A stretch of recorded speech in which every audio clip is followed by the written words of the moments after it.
So true story. I had a guy. This is like 2005, 6, right? T-Mobile had the phones with the Fave 5 circle moment situation. Right. Okay, so it's that error. Put this in practice. So I have a guy calls my phone and says, "You have a collect call from." They didn't say a name. I accepted it. It was a guy like playing game dumb. I'm looking for Andrea. I was like, "You got the wrong number." Let me ask you this: why'd you accept it? Because I didn't know who it was. I just want to see who it was. It could have been a family member of mine locked up. Got you. They didn't say a name. I'm not stereotyping or anything. Yeah. Like they didn't say a name or anything, bro. So I was like, okay. Then he was like, "Oh man, since you answered the phone, could you make this call for me?" I'm like, "Oh, okay." So he gives me the number. I call it. Put the phone down. He's talking, and then he's getting ready to hang up. He go, "Oh man, thanks, bro. I appreciate it, man." I said, "Oh man, I get it, man. I know how them situations is." So he's like, "Yeah, I really do appreciate you." I'm like, "Yeah, say less." So he hangs up. 2 minutes go by. He calls me back again. "Damn, bro, man, can you make one more phone call for me?" I'm like, "Yeah, okay." He's like, "Yeah, I got to call my wife." So I was like, "Oh, shit, okay. You called me the first time to call a sideline and the second time to call your wife. That's kind of japped up, bro. I would have called the wife first and then the sideline." But I go ahead and make him a phone call, right? Put the phone down. He's talking to her. He's like, "Yeah, you miss me." And yeah, you're listening in, right? Yeah, I'm listening in. Now he's like, "Yeah, you miss me." And now you can just hear she is not excited to hear from him. She's like, "Yes, daddy. Yes." He's like, "Yeah, you keeping it tight for me?" She like, "Yeah, yeah." I'm like, That's what my girlfriend sounds like. She's like, "Yes, daddy." Yeah, yeah. She's not enthused whatsoever. Not whatsoever. So then, right when he's getting ready to hang up, for that reason, I kept her number. He hangs up, and my devious side came out. I was like, "I'm finna call his wife back." So I called her.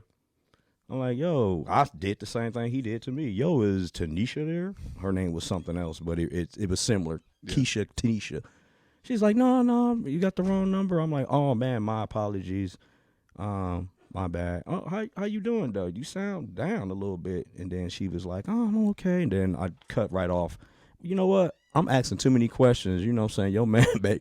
Your man may be on my ass right now. She's like, no. Fucking baiting her. She's like, "Oh, no, you good. He ain't here. I'm actually married, but he locked up." Then I go into it like, "Ooh, how is that? Like, I got to be rough right now." She's like, "Yeah, it's all right, Then she just got to venting to me. You started asking, like, how long, right? Yeah, how long? She said he been gone 6-7 months. She told me what he was locked up for. He had put hands on her over the other chick. I was like, wow. So we're on the phone for literally an hour. Then I just go, "You know what?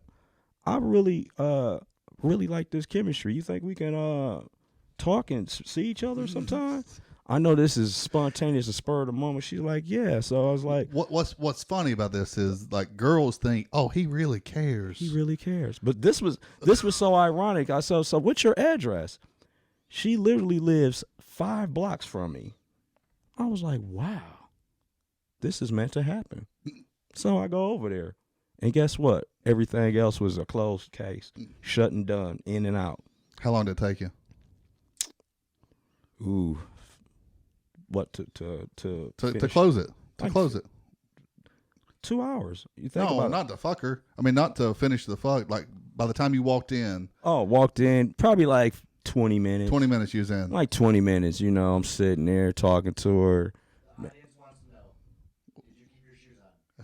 Absolutely. Fuck yeah. Another man's house is locked up in jail. Did you just hear the whole background, bro? Yeah. That's some. I don't even know. She could have had a brother. He could have a brother-in-law, so to speak. Yeah, man. Absolutely. I'm definitely. Yeah. But it was okay. I had pole on me, though. I came with the pole. So yeah, I wasn't even tripping on that. I came with pole. This motherfucker met her for 20 minutes and banged her. 20 minutes and the people that knew her banged her. So right. But I got a woman in distress, man. So it was like, wow. And then we messed around for like the 3 months. And then like when her husband was getting out of prison or jail, I should say, I told her, I said, "You know what? I'm going to keep it a buck." I said, "You know how I really got your number?" And she said, "What?" I said, "I got it from your husband. That's how I got your number. He called the chick you was telling me about first, and then he called me back." Just to throw that out there. And because I was like, I ain't finna be messing with you. Because she wanted a real commitment. I'm like, I'm good, bro. Fuck that. I'm good. Your man's getting out. Yeah, like, you need to work that out with your husband for real. Shit. Yeah, that was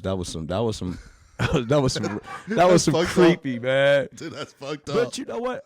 I didn't look at it that way. I felt like I gave service. I helped her out, bro. Like she was in time of need, man. Well, I think you was karma to old boy too. He should have been doing that shit. Right, that's what I'm saying. I was in time for a good deed, man. Like Yeah.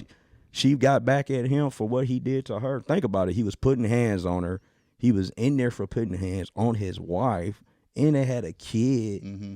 And you He's have calling the the side piece. audacity to call me and reach out to the sideline first. It's like, bro, you had that coming. Yeah.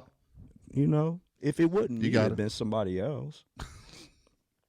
I just happened to be the dark angel at that moment, I guess you can say. Right. It's- Spank.